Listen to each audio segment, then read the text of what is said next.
अस्सलामुअलैकुम। Next lecture करेंगे जो मिशन और कम्प्लीमेंट सिस्टम के बारे में है। बेसिकली इन्फ्लेमेशन एक लोकलाइज्ड फिजिकल कंडीशन होती है जिसके बॉडी के अंदर रेडनेस आता है। वो एरिया यहाँ पे पेनफुल कंडीशन होती है। बेसिकली जो हमारे पास इन्फ्लेमेशन है ये हमारे इनेट इम्यून सिस्टम का पार्ट है। और इन्फ्लेमेशन कब होगी? जब आपकी बॉडी के अंदर कोई इंजरी हो जाएगी या आपकी बॉडी के अंदर कोई इन्फेक्शन हो जाएगा तो फिर आपकी बॉडी के अंदर पर्टिकुलर पार्ट के अंदर इन्फ्लेमेशन होगी।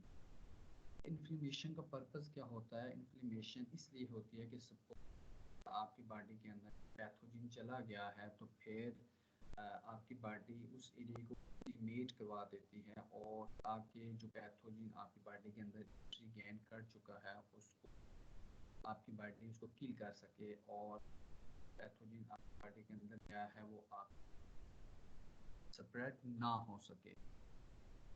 इसी जगह के ऊपर क्या किया जा सके, उस क्या किया जा सके, मारा जा सके। जो इन्फ्लेमेशन का प्रोसेस है इसके अंदर सारे स्टेप्स इन्वॉल्व हैं और इसके अंदर केमिकल इन्वॉल्व हैं जो इन्फ्लेमेशन के प्रोसेस को क्या कर रहे हो, कैरी ऑन करवा रहे हो। जो भी इन्फ्लेमेशन है उसकी एक ख़ास टाइमिंग होती है, यानी बॉडी ये करती है कि जल्दी से जल्दी जो भी आपकी बॉडी के अंदर पैथोजन चला गया है ना क्या कितनी स्वाद में किया जा सके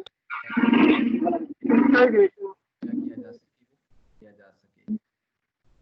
When we talk about inflammation, a number of factors are responsible for acute inflammation. It means two types of inflammation. One is acute inflammation and other is chronic inflammation.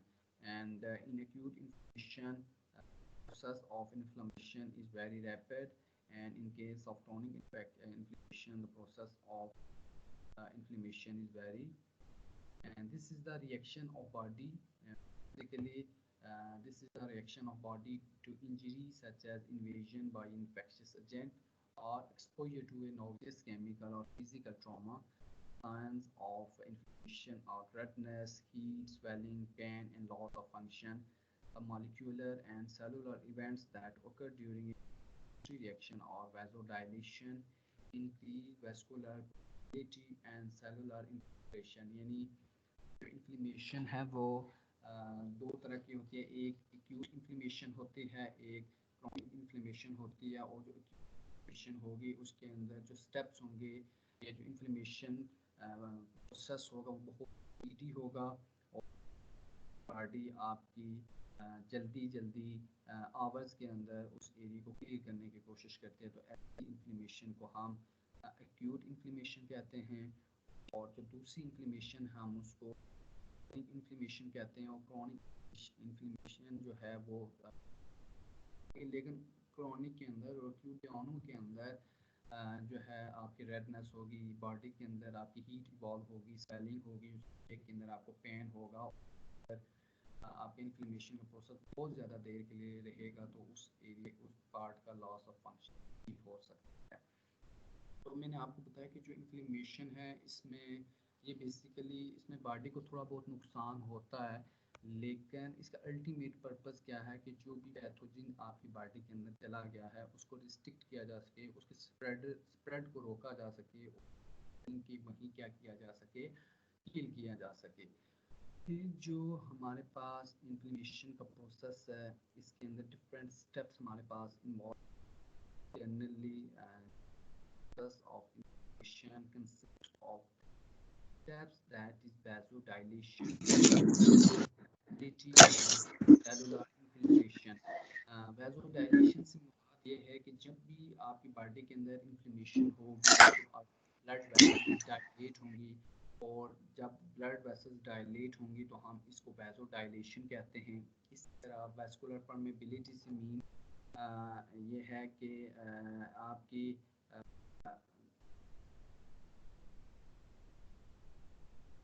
vascular permeability is basically capacity of a blood vessel to follow uh, the flow of small molecules, drug, nutrients, water, ions, and even cells uh, their way to the site of inflammation in and out of the vessel. यानी जो vascular permeability है उससे मुराद blood vessel की वो सलाहियत है जिसमें वो किसी भी न्यूट्रिएंट को किसी भी सेल को सेल के अंदर ब्लड वेसल के अंदर आने देती है या जाने देती हैं, तो हम इसको वैस्कुलर परमेबिलिटी कहते हैं।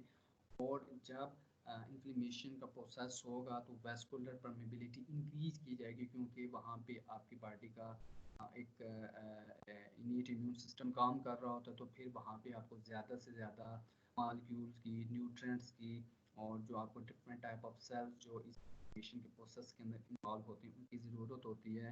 और इस टाइम के ऊपर इंक्रीज वैस्कुलर परमेबिलिटी होगी।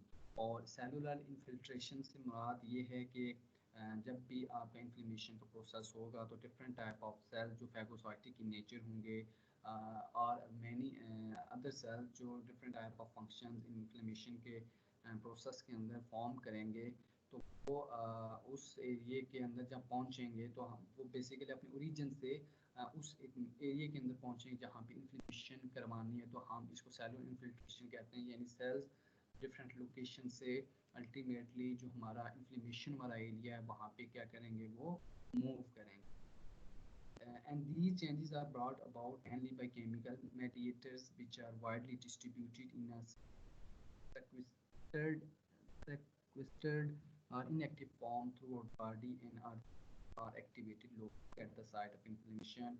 After release, they tend to be inactivated rapidly to ensure control process. इतने कि जो हमारा इन्फ्लेमेशन का ये प्रोसेस है इसके अंदर different type of chemicals involve हैं, और वो केमिकल्स नॉर्मली आपकी बॉडी के अंदर इनएक्टिवेटेड फॉर्म के अंदर प्रेजेंट होते हैं, या वो केमिकल जब आपकी लोकली भी जहाँ पे इन्फ्लेमेशन हो रही है वहाँ पे भी क्या होंगे, प्रोड्यूस होंगे। और वो केमिकल जब वो रिलीज होंगे तो वो इनएक्टिवेटेड से एक्टिवेटेड फॉर्म के अंदर आएंगे, और वो different type of mechanisms process के अंदर नेसेसरी होंगे, उनको क्या करेंगे, वो स्टार्ट अप करवाएंगे। एंड फिर जब भी आपकी इन्फ्लेमेशन होगी बॉडी के किसी पार्ट के अंदर, और मैंने आपको बताया कि इन्फ्लेमेशन क्यों होगी, जब भी आपकी बॉडी के अंदर कोई ट्रॉमा होगा, कोई इंजरी होगी या कोई इन्फेक्शन होगा, तो आपकी बॉडी उस एरिया को इन्फ्लेमेट करवाएगी। सपोज़ अगर आपको किसी वजह से इंजरी हो जाती है, तो मैंने आपको बताया था कि ये चांस होता है कि डिफरेंट टाइप ऑफ जो पैथोजेंस हैं हमारे पास वो स्किन के थ्रू बॉडी के अंदर एंट्री गैन करते हैं।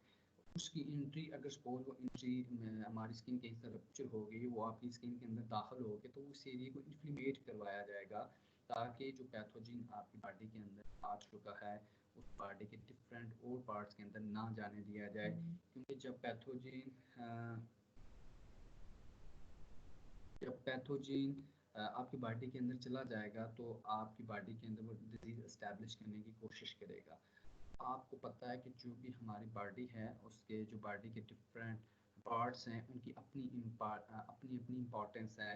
मीन्स कि कुछ हमारी बॉडी के वाइटल ऑर्गन्स हैं और आपके इनेट इम्यून सिस्टम वो ऐसी डेवलप हुआ होता है कि वो उसकी कोशिश होती है कि जो वाइटल ऑर्गन्स हैं आपकी बॉडी के वहाँ पे कोई पैथोजन ना चला जा सके। फॉर एग्जांपल जब हम ब्रेन की बात करते हैं तो हमारी बॉडी के अंदर different type of innate immune responses हैं जो किसी भी पैथोजन को ब्रेन के पास जाने से रोकते हैं, क्योंकि ब्रेन हमारी बॉडी का वाइटल ऑर्गन है, वो हमारी बॉडी की बहुत इंपॉर्टेंट एक्टिविटीज़ को कंट्रोल कर रहा होता है। ठीक है, तो जो भी पैथोजन है वो जितना आपकी बॉडी का वाइटल ऑर्गन होगा बॉडी के इतने ज़्यादा चेक होंगे कि वो पैथोजन वाइटल ऑर्गन ना पहुँच सके। इसी तरह मैंने आपको बताया कि जब स्किन के अंदर कोई प्रॉब्लम होगा तो फिर वो आपका एरिया इन्फ्लेमेट करवाया जाएगा, और इन्फ्लेमेट बॉडी इसलिए करवाएगी ताकि जो पैथोजन है उसकी इंट्री को ब्लॉक किया जा सके, वो आपकी बॉडी के अंदर फर्दर जो है वो आगे मूव ना कर सके। इसके लिए उस एरिया के अंदर जब आपने inflamed करवाना, तो then there is increased blood supply to the affected area, owing to the action of vasoactive amines such as histamine and 5-hydroxy tryptamine and other mediators stored in muscles. These molecules are released. इस mean के जब भी आपका inflammation का process होगा तो ये तो आपका जो है ब्लड सप्लाई उस एरिया के अंदर क्या होगी, वो इंक्रीज होगा। अब मैंने आपको बताया कि क्योंकि different type of chemical mediators हैं, तो इस मीन कि उनको कोई ना कोई रिलीज़ करेगा आपका कोई सेल। फॉर एग्जांपल जब हम बात करते हैं हिस्टामाइन की, तो उसको मास्ट सेल सिक्रीट करते हैं, इसके साथ साथ बेसोफिल सेल सिक्रीट करते हैं। और इनका पर्पस क्या होता है इन सेल्स का, ये वेसो डायलेशन करवाते हैं, इसके साथ इंक्रीज वेस्कुलर परमेबिलिटी करवाते हैं, कंट्रक्शन ऑफ स्मूथ मसल। इसी तरह अगर हम प्रोस्टाग्लैंडिन्स को देखें तो ये भी केमिकल मेडिएटर्स हैं, और इनको न्यूट्रोफिल, आइजाइनोफिल, मोनोसाइट और प्लेटलेट्स इनको रीच करते हैं। और इनका फंक्शन भी क्या होता है कि एक तो ये वेसो डायलेशन के अंदर इन्वॉल्व होते हैं, इंक्रीज वेस्कुलर परमेबिलिटी के अंदर, और पेन को भी क्या करते हैं, ये जनरेट करवाते हैं। इसी तरह हमारे पास साइटोकाइंस होते हैं, वो साइट्स और मैक्रोफेजेस उनको सिक्रीट करते हैं। और उनका फंक्शन क्या होता है, chemotactic factors, colony stimulating factors and macrophage activation. It's mean कि हमारे पास different type of chemical mediators हैं, इनको different type of cells release करते हैं, and they are performing different type of functions at the site of inflamed area. और जब भी इन्फ्लेमेशन का प्रोसेस होगा तो सबसे ज़्यादा वहाँ पे ब्लड सप्लाई होगी, वहाँ पे आपकी मेटाबॉलिज्म तेज़ होगी, आपको टाइप ऑफ सेल्स काम करेंगे, different type of mediators release करवाएंगे, तो फिर उसके लिए उन सेल्स को एनर्जी चाहिए, मेटाबॉलिज्म वहाँ की स्पीड अप होगी। इस वजह से वहाँ पे ब्लड सप्लाई आपकी बॉडी क्या करेगी, इंक्रीज करेगी। And then why this blood supply is increased, and due to increase because increased blood supply to the affected area owing to the action of vasoactive such as histamine, amine and other mediators stored within mast cell will release, and these molecules are released as a consequence of production of anaphylotoxins, that is C3A and C5A, that trigger specific receptors on mast cells, and following interaction of antigen with IgE on the surface of mast cells and by direct physical damage to the cells। इस mean के वहाँ पे different type of जो हमारे पास chemical mediators हैं वो release होंगे, वो करेंगे। और सिर्फ ये मेडिएटर्स नहीं रिलीज होते, बल्कि other mediators such as bradykinins and prostaglandins are produced locally are released by platelets, and this vasodilation causes increased blood supply to the area, giving rise to redness and heat. The result is an increased supply of molecules and cells that can combat the agent responsible for initial trigger, and molecules, vasoactive amines, prostaglandins, and kinases, increase vascular permeability, allowing plasma and plasma protein to traverse the endothelial lining. It's mean issue, as I have already told you, that different chemical mediators which are released by different type of cells, and then they will perform different type of functions at the inflamed area like vasodilation and increase vascular permeability, and some chemical mediators can also generate the pain receptors. Many mediators are produced at inflamed area, and like bradykinins and prostaglandins, which are produced locally, and they are actually released by platelets, and this vasodilation basically वहाँ पे blood supply को increase करेगी। और जब blood supply increase होगी तो वहाँ पे एक तो रेडनेस आएगी और हीट आएगी। हीट क्यों जनरेट होगी? हीट इसलिए जनरेट होगी कि जब वहाँ पे मेटाबॉलिज्म तेज़ होगी, बहुत ज़्यादा एक्टिविटीज़ होंगी, वो हीट को जनरेट करेंगे। वहाँ पे चूँकि मेटाबॉलिज्म हो रही है तो हीट जनरेट होगी। क्योंकि मेटाबॉलिज्म बहुत तेज़ होगी वहाँ पे, तो हीट की जो नॉर्मली बॉडी के अंदर प्रोड्यूस ज़्यादा होगी, इस वजह से वो एरिया रेड भी होगा और वहाँ पे हीट भी ज़्यादा होगी। और इस वजह से फिर इसके बाद वहाँ पे जो डिफरेंट टाइप ऑफ मालिक्यूल्स हैं और डिफरेंट टाइप ऑफ सेल्स हैं वो आएंगे, क्योंकि सपोज हम इंक्रीज वास्कुलर परमेबिलिटी इसलिए कहते हैं जैसे हमारे पास ग्लूकोज है, वहाँ पे जो सेल्स हैं वो ज़्यादा काम कर रहे होते हैं तो फिर उनको एनर्जी की ज़रूरत होती है, तो डिफरेंट टाइप ऑफ मालिक्यूल वहाँ पे मूव करेंगे। लाइक ग्लूकोज है तो ग्लूकोज क्या करेंगे, गेनिंग प्रोसेस स्टार्टअप करेंगे और उसको इंक्रीज़ करेंगे। इसके अलावा भी बहुत सारे मालिक्यूल इंक्रीज वास्कुलर परमेबिलिटी की वजह से वहाँ पे क्या होंगे, वो आएंगे। इसके साथ साथ वहाँ पे different type of other sales will also move like eosinophils, neutrophils, and that will perform the functions of phagocytosis there. And the same molecules, vasoactive amines, prostaglandins, and kinases increase vascular permeability. यानी vasoactive amine हैं, इसके साथ prostaglandins हैं, kinins हैं, ये vascular permeability को increase करेंगे और ये जो vascular permeability increase होगी इस वजह से molecules different type of cells उस एरिया के अंदर ज़्यादा है वो मूव करेंगे ताकि वो इन्फ्लेमेशन के प्रोसेस को फर्दर कैरी कर सकें। इसकी वजह से जो प्रोटीन्स हैं वो भी डिफरेंट टाइप की वहाँ पे क्या होंगे। Sometimes a condition develop which is called swelling, which is also known as edema, and this is basically due to leakage of fluid, which in turn lead to increased tissue tension and pain. यानी जो swallowing जो हमारे पास inflammation का process उसके अंदर swelling होती है। Swelling क्यों होगी कि इसमें डिफरेंट टाइप ऑफ जो हमारे पास फ्लूइड होगी उनकी लीकेज होगी और उसकी वजह से जो हमारा मसल्स है उसके ऊपर टेंशन इंक्रीज होगी और उसकी वजह से जब मसल के ऊपर टेंशन इंक्रीज होगी तो पेन रिसेप्टर क्या होंगे, एक्टिवेट होंगे और एरिया के ऊपर आप स्वेलिंग होगी, दूसरा वहाँ पेन होगा। Some of the molecules themselves, for example, prostaglandins and histamine, stimulate the pain response directly. और ये जो पेन रिसेप्टर्स हैं इसको डायरेक्टली जो है स्टिमुलेट करवाएंगे। एक तो प्रोस्टाग्लैंडिन्स और हिस्टामाइन ये बेसिकली केमिकल मेडिएटर्स हैं और ये पेन के अंदर भी इनका क्या होगा, रोल होगा। And the inflammatory fluid has several important functions. Bacteria often produce tissue-damaging toxins that are diluted by aqueous. तो ये बेसिकली जो एक्सवेट पर का इसके इम्पॉर्टेंट फंक्शन होंगे और ये एक तो ये क्या करेगा, ये जो बैक्टीरिया टिश्यू बैक्टीरिया जो है वो प्रोड्यूस करते हैं टॉक्सिन, उसको क्या करेगा, ये ख़त्म करेगा, उसको डैमेज करेगा।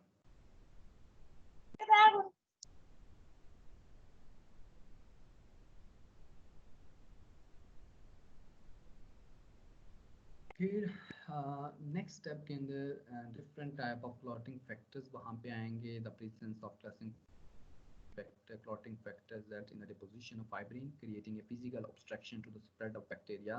It's mean कि जो हमारे पास डिफरेंट टाइप ऑफ जो इस एरिया के अंदर हमारी स्किन शुरू हुई थी वहाँ पे different type of clotting factors आएंगे। वो क्लॉटिंग फैक्टर जब आ जाएंगे तो फिर बैक्टीरिया या जो भी हमारे पास अदर पैथोजिन होगा उसका जो वे होगा आगे मूव करने का वो क्या हो जाएगा, वो ब्लॉक हो जाएगा और the wet is drain continuously by the lymphatic vessels and antigens such as bacteria and their toxins are carried to the draining where immune can be generated. फिर जो lymphatic vessels हैं वो इसको लंफ नोड के अंदर लेके जाएंगे एक्सक्रीट को और फिर वहाँ से इम्यून रिस्पांस क्या होगा वो जनरेट होगा। Of chemotactic factors including C5a, histamine, leukotrienes, and molecule specific for certain cell that attracts phagocytic cells to the site. इस मीन के जो different type of C5a, histamine और अदर हमारे पास जो केमिकल मेडिएटर्स हैं वो क्या करेंगे, वो जो हमारे पास फैगोसाइटिक सेल्स हैं वो साइट के ऊपर क्या होंगे, अट्रैक्ट होंगे और वो वहाँ पे ट्रांसपोर्ट होंगे। और फैगोसाइटिक सेल्स वहाँ पे क्यों मूव करेंगे, फैगोसाइटिक सेल्स इसलिए मूव करेंगे कि ताकि वो जो पैथोजिन आ चुके हैं उनको क्या किया जा सके, उनको उनको फैगोसाइटोसिस की जा सके और उनको डिफरेंट पार्ट्स के अंदर क्या किया जा सके, कन्वर्ट किया जा सके, उनको किल किया जा सके। हमने ये डिस्कस किया हुआ है कि जो हमारे पास फैगोसाइटोसिस का प्रोसेस फैगोसाइट सेल्स इन्वॉल्व होते हैं वो different type of phagocyte cell. पहले तो उसको साथ बाइंड करते हैं, रिकॉग्नाइज करके उसके साथ बाइंडिंग करते हैं, फिर फैगोलाइसोसोम कम्प्लेक्स बनाते हैं, फिर उसको पैथोजन है उसके डिफरेंट पार्ट्स को पीसीस के अंदर कन्वर्ट कर देते हैं, और ताकि उसकी डिजीज़ काजिंग एबिलिटी को ख़त्म किया जा सके, पैथोजन को ख़त्म किया जा सके। तो मोस्टली जो इंक्रीज वैस्कुलर परमेबिलिटी है वो जो न्यूट्रोफिल्स हैं और मोनोसाइट्स हैं वो जो है इसकी वजह से बहुत ज़्यादा स्पीड से वहाँ पे क्या करेंगे, मूव करेंगे। और इनकी वैस्कुलर परमेबिलिटी क्यों उसको इंक्रीज़ करवाएगी, इसके है कि जब भी वेसल्स के अंदर वास्कुलर परमेबिलिटी होती है, यानी कुछ चीज़ों को वेसल से बाहर कुछ को अंदर आने देती है, और जब हम इंक्रीज़ कर देंगे तो फिर ज़्यादा न्यूट्रिएंट्स और ज़्यादा हमारे पास डिफरेंट टाइप ऑफ जो फैगोसाइटिक सेल्स है वो उस एरिया के अंदर मूव करेंगे, और उसकी वास्कुलर परमेबिलिटी इंक्रीज़ की जाएगी, ताकि वो जो एरिया है उसके अंदर ज़्यादा से ज़्यादा सेल, ज़्यादा से ज़्यादा न्यूट्रिएंट्स पहुँच सकें, और जो भी पैथोजन है उस एरिया को वहाँ से क्या किया जा सके, किया जा सके। ये जो हमारे पास इंक्रीज वस्कुलर परमेबिलिटी होती है, इसकी वजह से जो हमारे पास न्यूट्रोफिल्स हैं और जो मोनोसाइट्स हैं वो जो है बहुत स्पीड से उस एरिया के अंदर क्या करते हैं, वो पहुंचते हैं, and the neutrophils arrive first and begin to destroy और remove the offending agent. It mean neutrophils हैं वो सबसे पहले उस साइट के ऊपर पहुंचेंगे, और मैंने आपको बताया है कि वो जो जिस साइड के ऊपर वो जा रहे होते हैं उसमें different type of chemical mediators होते हैं जो उनको पहुंचने में हेल्प करते हैं या उनको एक्टिवेट करवाते हैं, या वहाँ पे उनको वास्कुलर परमेबिलिटी जब इंक्रीज होगी तो फिर वो वहाँ पे क्या होंगे, इजीली आसानी से उनकी जो हैं और जो पैसा उनकी क्या होगी, वो प्लस होगी। और जो neutrophils arrive first and begin to destroy और रिमूव द ऑफेंडिंग एजेंट, यानी जो न्यूट्रोफिल्स हैं वो सबसे पहले उस एरिया के अंदर जाएंगे, और जो भी ऑफेंडिंग एजेंट है उसको या तो रिमूव करेंगे या उसको डिस्ट्रॉय करेंगे। And the most are successful but a few die releasing their tissue damaging contents to increase the inflammatory process. It's mean कि जब हमारे वो फैगोसाइटिक सेल्स मेड एरिया के अंदर जाएंगे तो फिर उनकी और जो पैथोजन है उनके दरमियान एक फ़ाइट होगी, और जब वो फाइट होगी तो फिर कुछ न्यूट्रोफिल्स भी हमारे किल होंगे, और जब वो किल होंगे तो their remaining tissue and the contents to increase the inflammatory.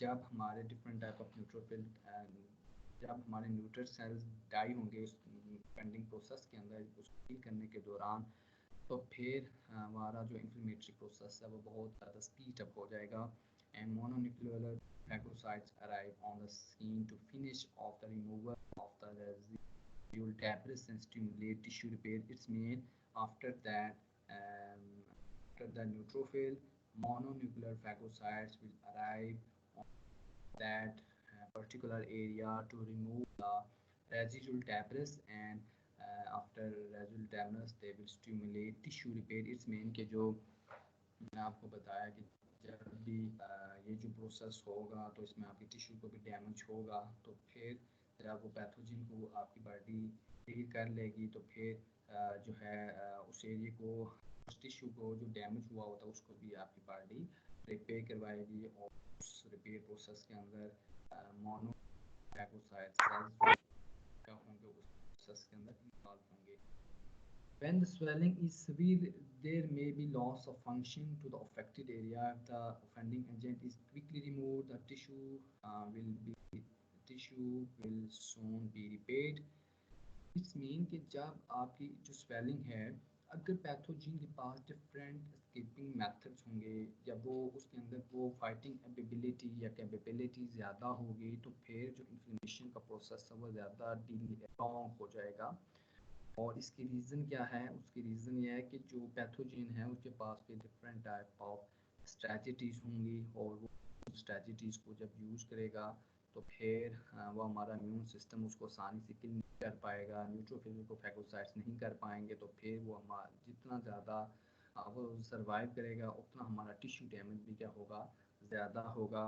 और अगर आपका इम्यून सिस्टम ज़्यादा एक्टिव होगा या आपकी बॉडी ज़्यादा इम्यून होगी तो फिर उस एरिया को आपकी बॉडी जल्दी इन्फ्लेमेशन फ्री करवा लेगी, और जब पैथोजन किल हो जाएगा तो फिर टिश्यू रिपेयर मैकेनिज्म क्या हो जाएगा, स्टार्ट हो जाएगा। एक पैथोजन के पास ज़्यादा 12 मेथड्स हैं आपकी इन्फ्लेमेटरी प्रोसेस को ब्लॉक करने के, तो फिर इन्फ्लेमेशन का प्रोसेस बढ़ता जाएगा, और जितना ज़्यादा ये बढ़ता जाएगा टिश्यू डैमेज ज़्यादा होगा। और बाज़ दफ़ा वो टिश्यू डैमेज इतना होता है कि लॉस ऑफ फंक्शन उस पर्टिकुलर एरिया के अंदर, and the inflammatory process continues until the conditions responsible for the initiation have been resolved. And in most circumstances, this occurs fairly rapidly with an acute inflammatory reaction lasting for a matter of hours, days. And if, however, the causative agent is not easily removed, reintroduced continuously, chronic inflammation will with of tissue destruction and complete loss of function। मतलब यह है कि अगर inflammation का process ज़्यादा time के लिए होता रहेगा, फिर ये आपकी बॉडी के लिए नुकसानदेह है।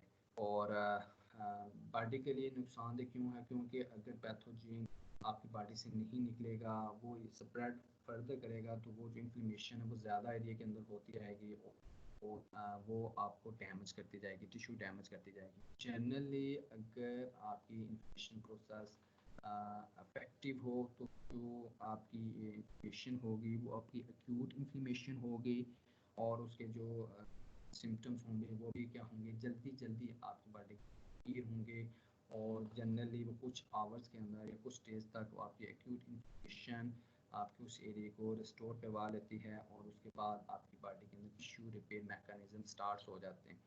लेकिन अगर जो कॉजेटिव एजेंट है जिसकी वजह से ये आपका इन्फ्लेमेशन का प्रोसेस बॉडी करवा रही है, अगर वो आपकी बॉडी से ना निकल रहा हो, उसके ना निकलने के है उसके लिए डिफरेंट टाइप ऑफ मेथड्स होंगे जो आपके इन्फ्लेमेटरी प्रोसेसेस को ब्लॉक करेंगे, और वो जो प्रोसेस जितनी डिले होगा, जितना ब्लॉक होगा, उसकी वजह से जो इन्फ्लेमेशन होगी वो क्रोनिक इन्फ्लेमेशन होगी, और जो उसके दौरान टिश्यू डैमेज होगा वो बहुत ज़्यादा होता जाएगा। क्योंकि अगर क्रोनिक इन्फ्लेमेशन के अंदर टाइम जितना ज़्यादा बढ़ता जाएगा, वो इतना क्रोनिक इन्फ्लेमेशन होगी, और उतना आपका जो टिश्यू डैमेज होगा इन्फ्लेमेशन की वजह से वो भी ज़्यादा होगा, और जो लॉस ऑफ क्या होगा वो फंक्शन भी हो सकता है। लेकिन जनरली जो इन्फ्लेमेशन है वो आपके फ़ायदे के लिए होगी, ताकि पैथोजन को स्टिक किया जा सके। बेसिकली जो इन्फ्लेमेशन है वो damage to tissue, heat, infection, chemical, यानी ये जो हमारे पास टिश्यू डैमेज होगा, इन्वॉल्व होगा, होगा,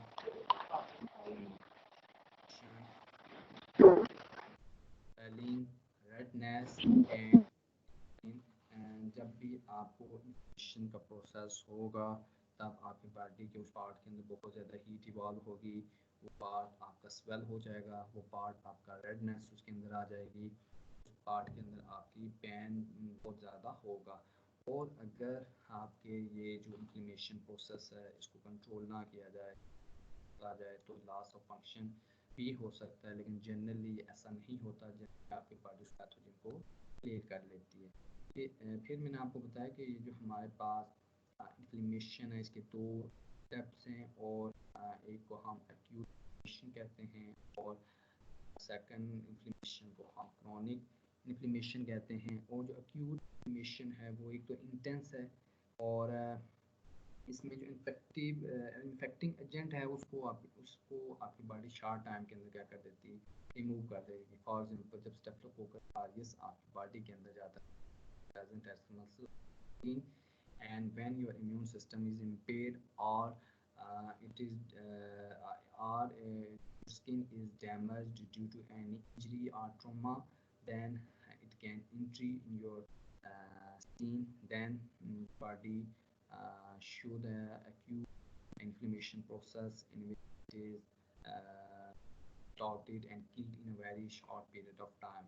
Besides this, the other inflammation type is called chronic, and it is less tense and it is more destructive. Its main In chronic, the time of inflammation is increased, and when we increase the time of inflammation more and more, then the destruction caused by inflammatory process are also increased, and the infective agent cannot be removed, and it only happen when your body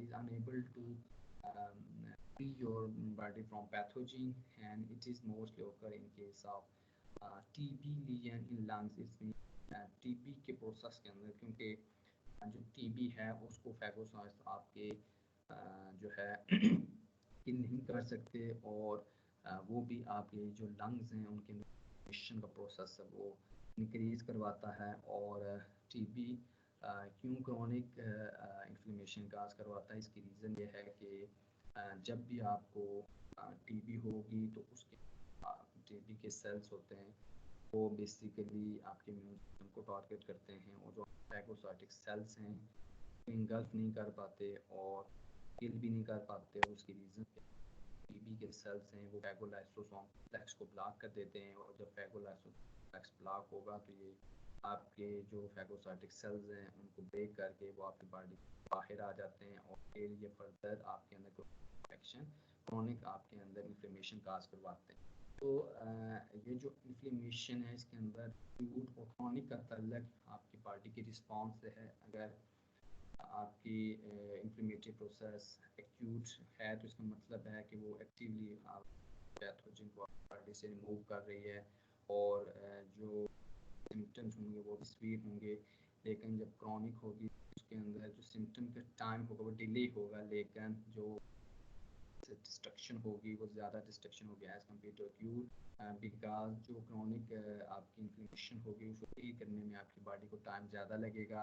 और आपकी body को time ज़्यादा क्यों लग रहा है, क्योंकि जो पैथोजन है उसके पास ज़्यादा अफेक्टिव स्ट्रेटजीज हैं, आपका इम्यून सिस्टम उसको स्पेसिफिकली किल नहीं कर पा रहा होता। इसमें कि आपका इम्यून सिस्टम इफेक्टिवली इसको किल नहीं कर पा रहा होता है, और ये उस केस के अंदर होगा जिसके अंदर पैथोजन के पास ज़्यादा अच्छी स्ट्रेटजीज होंगी। केस ऑफ TB जो है आप क्रोनिक लीजन बनते हैं लंग्स के अंदर, उसकी रीज़न ये है कि जो आपकी TB के सेल्स हैं वो फैगोसाइटिक सेल्स को फैगोसाइटोसिस की प्रोसेस नहीं करने देते, फैगोसाइटोसिस को नहीं करना देते कि वो जो फैगोलाइसोसोम कॉम्प्लेक्स बनता है जो फैगोसाइटोसिस की प्रोसेस के लिए नेसेसरी होता है, वो TB के जो सेल्स होते हैं वो सेल्स को ब्लॉक कर देते हैं, उस प्रोसेस को ब्लॉक कर देते हैं। जब वो प्रोसेस ब्लॉक हो जाएगा फिर फैगोसाइट्स उन सेल को किल नहीं कर पाएंगे, और उसके अलावा जो भी हमारे पास फैगोसाइटिक सेल्स हैं उनको किल नहीं कर पाएंगे, और जब वो किल नहीं होंगे तो TB स्प्रेड होगा, और उसकी वजह से जो टिश्यू डैमेज होगा इन्फ्लेमेशन की वजह से वो क्या होगा वो ज़्यादा होगा। इस ऑल और इसके अंदर जो टाइप ऑफ स्टेप्स हैं वो हम डिटेल से क्या कर रही हैं उसको स्टडी कर ली। Next is fever. फीवर भी आपका एक इनेट इम्यून रिस्पॉन्स है, और जब भी आपकी बॉडी के अंदर कोई पैथोजन जाएगा तो आपकी बॉडी बेसिकली अपने टेम्परेचर को इंक्रीज करवाती है, क्योंकि जो भी हमारे पास पैथोजेंस होते हैं वो एक ख़ास टेम्परेचर के ऊपर क्या करते हैं सर्वाइव करते हैं। जब आप उस टेम्परेचर को इंक्रीज़ करते हैं तो फिर उनके सर्वाइवल के ऊपर, उनके काम करने के तरीक़ाकार के ऊपर फ़र्क पड़ता है। तो इसलिए हमारी बॉडी जिसमें हाइपोथैलेमस पार्ट है आपके टेम्परेचर को रेगुलेट करवाने में बॉडी फीवर का प्रोसेस इनिशिएट करवाएगी।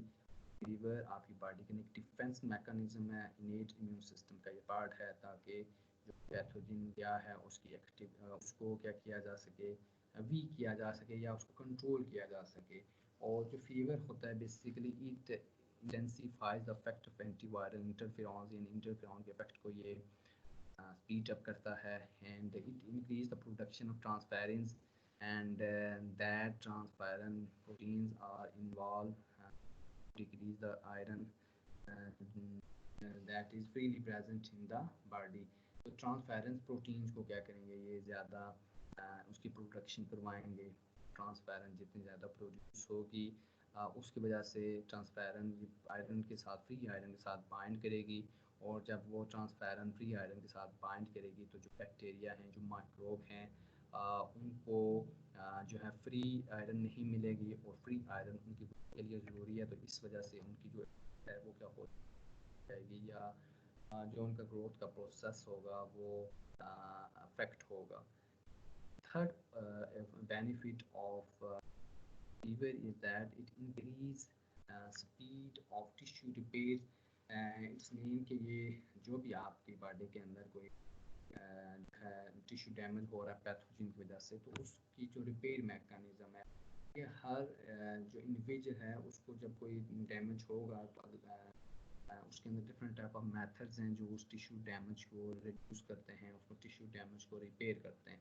तो इसी तरह जब पैथोजन आपकी बॉडी के अंदर जाएगा, वहाँ पे होगी, आपके टिश्यू को डैमेज करेगा। बिसाइड दिस के इन्फ्लेमेशन के अलावा भी डिफरेंट टाइप ऑफ जो पैथोजन एस्टैब्लिश करने के दौरान टाइप ऑफ टॉक्सिन्स को सीक्रेट करते हैं, वो डिफरेंट सेल्स और डिफरेंट टिश्यूज को डैमेज करते हैं। तो ये टेम्परेचर आपकी बॉडी इंक्रीज करती है, ताकि जो इंक्रीज टेम्परेचर है वो आपकी रिपेयर मैकेनिज्म जो हैं उनको क्या किया जा सके, स्पीड किया जा सके।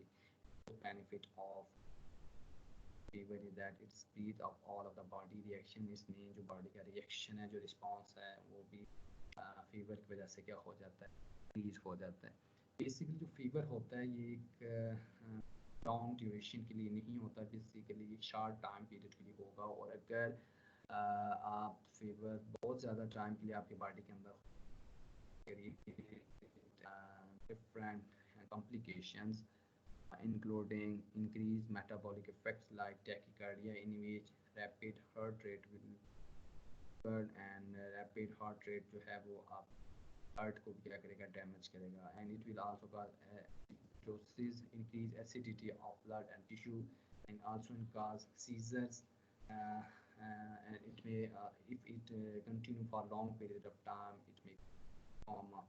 बेसिकली जो भी हमारे पास इमीडिएट इम्यून रिस्पॉन्सेज हैं वो लिमिटेड टाइम के लिए होते हैं, और अगर हम उनकी ड्यूरेशन को बढ़ाते जाएंगे, जैसे फीवर है, फीवर बेसिकली जो पैथोजेंस हैं उनको कैसे रोकेगा कि ट्रांसपेरेंट ज़्यादा प्रोड्यूस होगी, तो फ्री आयरन को पैथोजन के लिए एक्सेसिव होगी, उसकी अवेलेबिलिटी कम होगी, उसकी अवेलेबिलिटी कम होगी तो उसके लिए कार्बन, उसके लिए आयरन कम अवेलेबल होगी, आयरन कम अवेलेबल होगी, आयरन कम अवेलेबल होगी तो उसकी ग्रोथ के ऊपर क्या होगा, फ़र्क पड़ेगा। इस तरह फीवर है वो टिश्यू रिपेयर को स्पीड अप करवाएगा, इसके साथ साथ ही आपके बॉडी के डिफेक्शंस को इंक्रीज करेगा, इसके साथ डिफरेंट टाइप ऑफ एंटीफेरॉन जो आपकी बॉडी के अंदर इन्फेक्शन के दौरान प्रोड्यूस होते हैं जो अफेक्ट होगा उनका इंक्रीज होगा।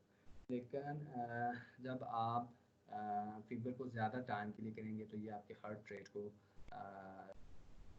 अफेक्ट करेगा, और इसकी वजह से आपका हार्ट रेट इंक्रीज होगा, एसिडिटी आपकी काज करेगा, सीजर काज करेगा, और फिर ये लॉन्गर पीरियड ऑफ टाइम के लिए होगा। फिर आपकी बॉडी के ऊपर से ड्रास्टिक इफेक्ट्स जो होते हैं लाइक कोमा, और इंडिविजुअल की डेथ भी हो सकती है। Basically it's an defence in nature, but when we increase its duration for long period of time, then inflammation are harmful for the body than their benefit। Excuse me sir, हमारी next class है। Next class है आपकी आज? तो yes sir. 12 से 1 आपकी free नहीं होती? नो मैं सर मैम समीना की क्लास है। चलें 10 मिनट ले लेना, तो वो आगे, क्योंकि उसके बाद तो आपकी कोई क्लास नहीं है ना। No sir. मैं उनको बता दूंगा, आप 10 मिनट ले लें class. Okay. Next is complement system. Complement system is also defense system, and in complement system there are different type of proteins which are involved to destroy microbes by different methods like cytolysis, inflammation, and phagocytosis. And in complement system, in cascade of different proteins are involved to generate different phenomena like inflammation and phagocytosis that are harmful to different type of pathogens. And there are and we talk about the complement cascade. In complement cascade, different type of proteins are involved like C3 splits, into C3A and C3B, and C3B force the microbe to promote phagocyte attachment. It causes opsonization, and opsonization is a process which increases the process of phagocytosis, or increase the ability of body to keep pathogen very effectively. And C3B initiates formation of membrane attack complex on invading cell, and MAC cause cytolysis, that is the bursting of invading cell due to inflow of extracellular fluid. C3A and C3-5 bind mast cells and stimulate release of histamine, and it causes the increased blood vascular permeability. And when there is increased blood vessel permeability, then the number of neutrophil will also increase, that will involve in a process of phagocytosis. And C5A also tracks phagocytes. इस main कि जो हमारे पास complement system है, ये different type of proteins के ऊपर consist करता है, और ये कैस्केड की फॉर्म के अंदर ये डिफरेंट टाइप ऑफ प्रोटीन इसके अंदर इन्वॉल्व होंगी, और वो एक्टिवेट होकर डिफरेंट टाइप ऑफ फंक्शंस को क्या करेंगे, वो परफॉर्म करेंगे. Like C3B codes the microbe to promote phagocyte attachment, and that is opsonization, and C3B initiates formation of membrane attack complex on invading cell.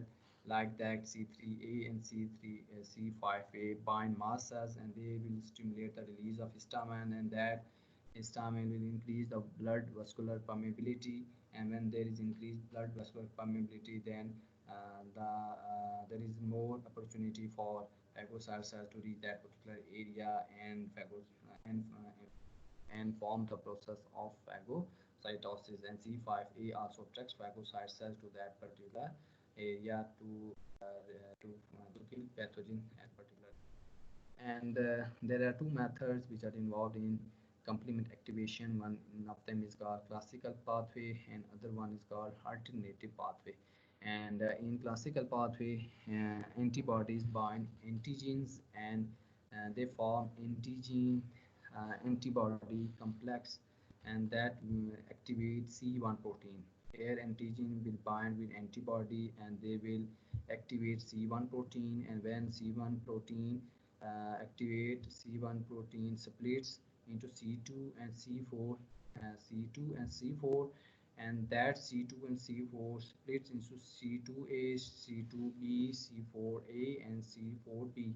C2A and C4B combine and split C3 into fragments C3A and C3B, that is C3B and C3A, and these activate fragments initiate the complement cascade. It means C3B will involve in opsonization and ultimately cytolysis, and C3A will initiate the process of inflammation, and that will ultimately also restrict the pathogen or kill the pathogen process. And other method is called complement activation, and it is called alternative pathway. And in this pathway there are no antibodies involved, and there is a direct contact between complement proteins and pathogens. And step C3 combines with vector B, D, and P complement proteins on the surface of microbe, and C3 splits into C3A and C3B, and that will involve in the opsonization and inflammation process, and due to opsonization the ultimate effect will be the cytolysis. So we can say that these complement proteins या complement system basically ये जो हमारा phagocytosis का process है, ये जो cytolysis का process है, इसको एक्टिवेट करवाते हैं, और ऑप्सोनाइजेशन के प्रोसेस के अंदर ये इन्वॉल्व हैं, और जो भी पैथोजन हमारी बॉडी के अंदर जाता है उसको किल करवाने में ये जो हमारे डिफरेंट अदर सिस्टम्स हैं उनकी क्या करते हैं, वो हेल्प करते हैं.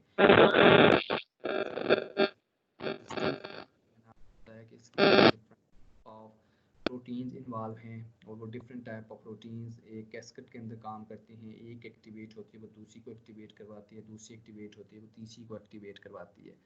फिर ये जो इनके एक्टिवेशन है उसके अंदर दो पाथवेज हैं। एक इसका क्लासिकल पाथवे है जिसके अंदर ये एंटीबॉडीज़ के साथ बाइंड करके ये अपने प्रोसेस को क्या करवाते हैं, शो करवाते हैं, और ऑप्सोनाइजेशन और साइटोलाइसिस का परफॉर्म करवाते हैं। साइटोलाइसिस बेसिकली सेल की बस्टिंग है जो आपका पैथोजन का है।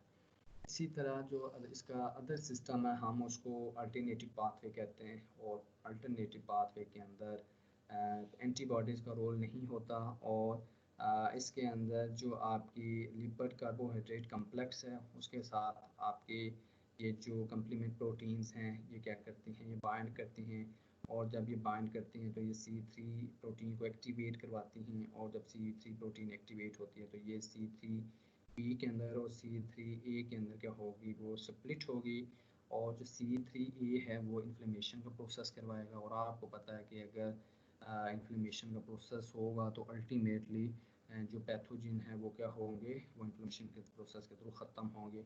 और दूसरा जो है ऑप्सोनाइजेशन का प्रोसेस करवाएंगे, और इसके साथ साथ ये C3B जो है ये साइटोलासिस के प्रोसेस के अंदर भी क्या होंगे, ये involve. Besides this, there are some other innate immune responses, and next is about interferons.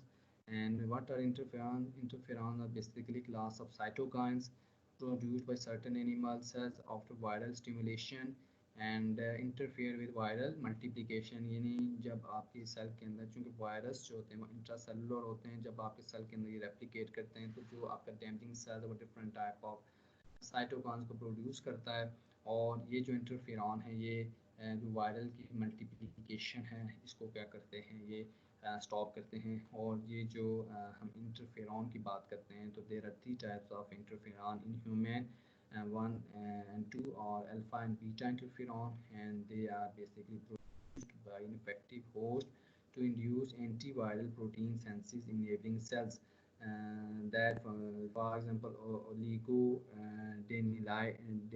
denylate synthetase that degrades viral messenger RNA, and they are also involved in the production of protein kinase that inhibit viral protein synthesis। It's mean कि जो हमारे पास interferon है वो हमारे infective cell से produce होते हैं, और एंटीवायरल जो प्रोटीन हैं वो नेबरिंग सेल्स में इनिशिएट करवाते हैं, फॉर्मेशन उनकी करवाते हैं, और उसकी वजह से जब इंटरफेरॉन प्रोड्यूस होंगे तो हमारे जो नेबरिंग सेल्स हैं वो वैसे एंजाइम प्रिपेयर कर लेंगे जो वायरस को सिंथेसिस को उसकी जो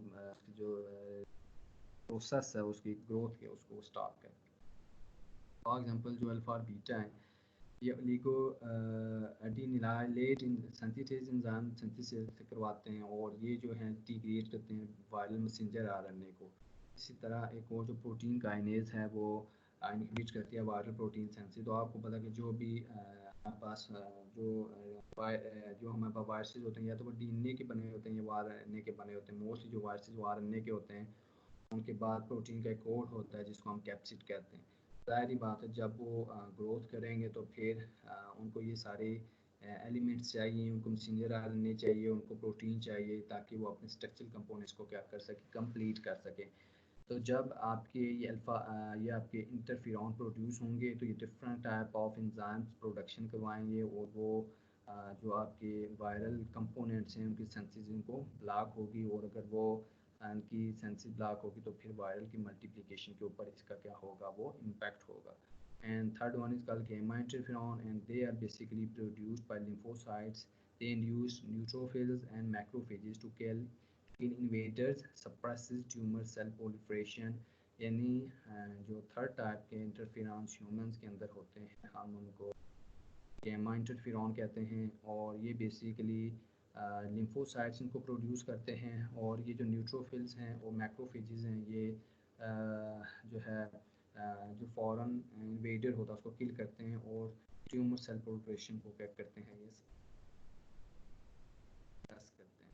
फिर अगर हम इंटरफेरॉन की कम्प्लिकेशन देखें तो ये stable only short time period, इस मीन के ये जो इफेक्टिव होते हैं ये शॉर्ट पीरियड के लिए होते हैं, ये बहुत ज़्यादा टाइम के लिए इंटरफेरॉन जो है वो इफेक्टिव नहीं है। और जब आप इनको इनके कुछ साइड इफ़ेक्ट्स हैं, जब आप इनको इंजेक्शन के फॉर्म के अंदर किसी इंडिविजुअल के अंदर प्लेस करते हैं तो फिर nausea, fatigue, vomiting, fever, toxic condition जो है वो डेवलप करवाते हैं। और अगर आप इनकी कंसनट्रेशन हायर कर दें बॉडी के अंदर तो उसकी वजह से ये आगे जो हार्ट है, जो किडनीज हैं, जो लीवर हैं, रेड बोन मैरो है, इसको क्या करते हैं, ये डैमेज करते हैं. And next is iron binding protein, and what is the role of iron binding proteins in innate immune system to control different type of pathogens that are entering in body to establish different type of diseases. And humans use iron in many ways. For example, iron is very important for human as well. For example, they are involved in their particular component of cytochromes in electron transport chain. They are also cofactor of many enzymes, and they are also component of hemoglobin. Its main iron is present in human, and it is very vital for different structure component of different parts of the body. And these components are involved in controlling many functions in humans, like they're involved in electron transport chain, and they are also part of different type of enzymes, and they are also component of hemoglobin. That's why they are present in our body. But there are some proteins, iron binding proteins, like transport and store iron. For example, transferrin, that is present in blood and tissue fluids; lactoferrin, that is present in milk, saliva, and mucus; and ferritin, that is present in liver, spleen, red blood, red blood marrow, and fourth one is hemoglobin, red blood cells. तो अगर हम इसको मैं simplify करूँ, तो जो हमारे पास जो आयरन बाइंडिंग प्रोटीन्स हैं, ये फ्री आयरन आपकी बॉडी के अंदर होगा उसके साथ बाइंड करेंगी. और जब ये फ्री आयरन के साथ बाइंड करेंगी, तो फिर जो पैथोजन है उसके लिए आयरन की डेफिशिएंसी होगी. आयरन उसकी ग्रोथ के लिए नेसेसरी है. जब आपकी बॉडी के अंदर पैथोजन जाएगा, तो आपकी बॉडी इन प्रोटीन्स को, आयरन बाइंडिंग प्रोटीन्स की प्रोडक्शन इंक्रीज करते हैं, ताकि जो फ्री आयरन है, जो फ्री आयरन है, उसकी अवेलेबिलिटी पैथोजन के लिए कम से कम की जा सके. क्योंकि अगर वो पैथोजन को मिलेगा, तो वो मल्टीप्लिकेशन करेगा, वो ग्रोथ करेगा, और वो जितनी ज़्यादा ग्रोथ करेगा, वो उतनी ज़्यादा डिजीज फर्दर एस्टैब्लिश करेगा. To restrict that particular type of pathogen, these iron binding proteins bind to the free iron that is present in body, and make less iron that is available in free form to bacteria and other microorganisms, so that their growth can be stopped. Besides this, there is some bacteria that also have some mechanism to increase iron availability, or to get iron from host to increase their multiplication. But generally, iron binding proteins are present that actually reduce the number of iron that is present in free form, so that bacterial growth could be stopped. And this is all about our today lecture. And अगर आपको ना कोई question पूछना है, तो आप के अंदर पूछ सकते हैं. चूँकि अभी आपकी क्लास है, तो मैं इसको टर्न ऑफ करना